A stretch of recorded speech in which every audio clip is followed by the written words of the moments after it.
नमस्कार। आज हम इतिहास के उन पन्नों को पलटेंगे जिनमें एक बहुत बड़ा रहस्य छिपा है। हम बात करने वाले हैं प्राचीन भारत की उस टेक्नोलॉजी के बारे में जो आज भी हमें हैरान कर देती है।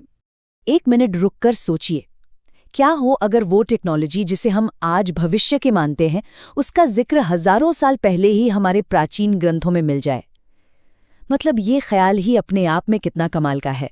चलिए इसी में थोड़ा और गहराई से उतरते हैं। आसमान में उड़ने वाली मशीनें, पलक झपकते ही शहर को राख बना देने वाले हथियार और ऐसी विशाल इमारतें जिन्हें आज की टेक्नोलॉजी से भी बनाना लगभग नामुमकिन है। नहीं, ये कोई साइंस फिक्शन फिल्म की कहानी नहीं है। ये सब हमारे प्राचीन ग्रंथों में लिखा हुआ मिलता है।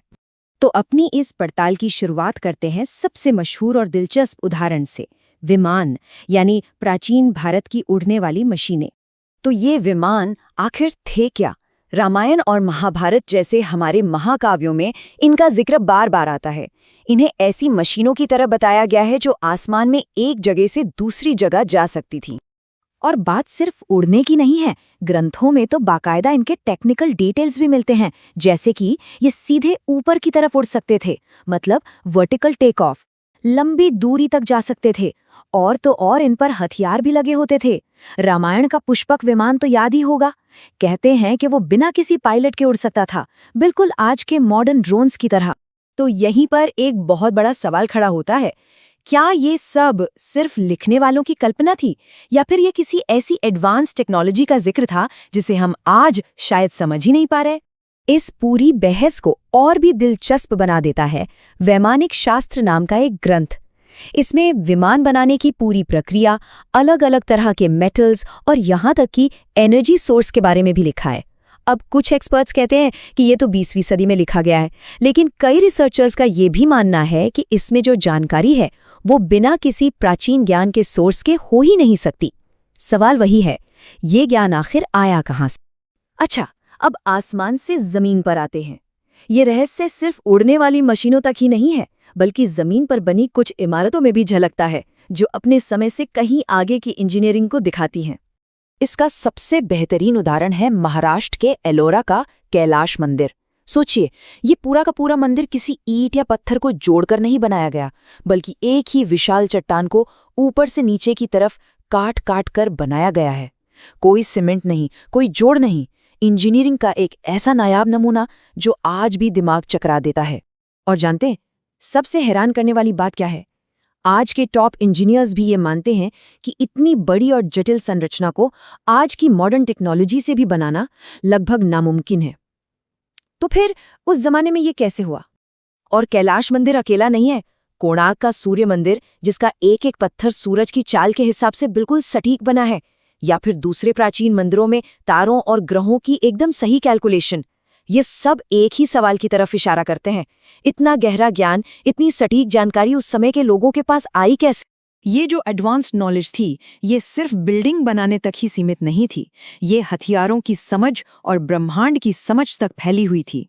महाभारत में ब्रह्मास्त्र जैसे विनाशकारी हथियारों का जिक्र आता है।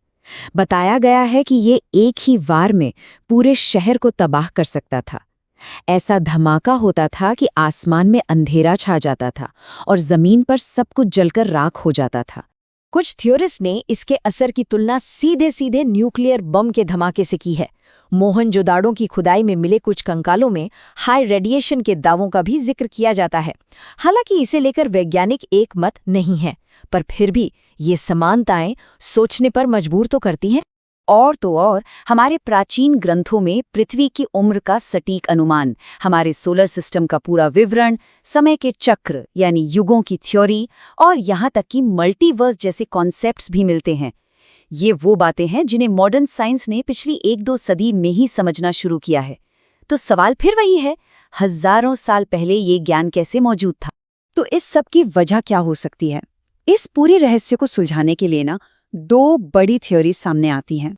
एक तरफ है एलियन थ्योरी, जो कहती है कि ये सारा ज्ञान हमें किसी दूसरी दुनिया से मिला, और दूसरी तरफ है एडवांस्ड ह्यूमन सिविलाइजेशन की थ्योरी, जिसका मानना है कि ये ज्ञान कहीं बाहर से नहीं आया, ये हमारा अपना ही था, बस वक्त के साथ कहीं खो गया। एलियन थियरी को मानने वाले कहते हैं कि दूसरे ग्रहों से आए जीवों ने प्राचीन इंसानों को गाइड किया, उन्हें टेक्नोलॉजी दी और लोगों ने उन्हें भगवान मान लिया। इस थियरी के हिसाब से विमान असल में एलियन स्पेसशिप थे और ब्रह्मास्त्र जैसे हथियार एनर्जी वेपन्स। लेकिन दिक्कत यह है कि इसका कोई भी ठोस सबूत आज तक नहीं मिला है। वहीं दूसरा नजरिया ये कहता है कि प्राचीन मानव सभ्यताएं विज्ञान और आध्यात्म दोनों में ही हमसे कहीं ज्यादा आगे थीं। लेकिन फिर युद्ध, प्राकृतिक आपदाओं और समय के साथ ये सारा ज्ञान और इसके सबूत धीरे धीरे नष्ट हो गए। मतलब शायद हमें किसी एलियन की जरूरत ही नहीं है, शायद हम अपनी ही पुरानी काबिलियत को कम आंक रहे हैं। और यहीं पर हम इस पूरी पड़ताल के सबसे जरूरी और आखिरी सवाल पर पहुंचते हैं। तो असली बहस इन दो विचारों के बीच ही है। क्या ये किसी बाहरी दुनिया का मार्गदर्शन था या फिर ये हमारी अपनी ही भूली बिसरी काबिलियत का सबूत है? तो सच क्या है? क्या ये सब सिर्फ कहानियां और मिथक हैं या फिर एक ऐसी हकीकत जिसे हम भुला चुके हैं?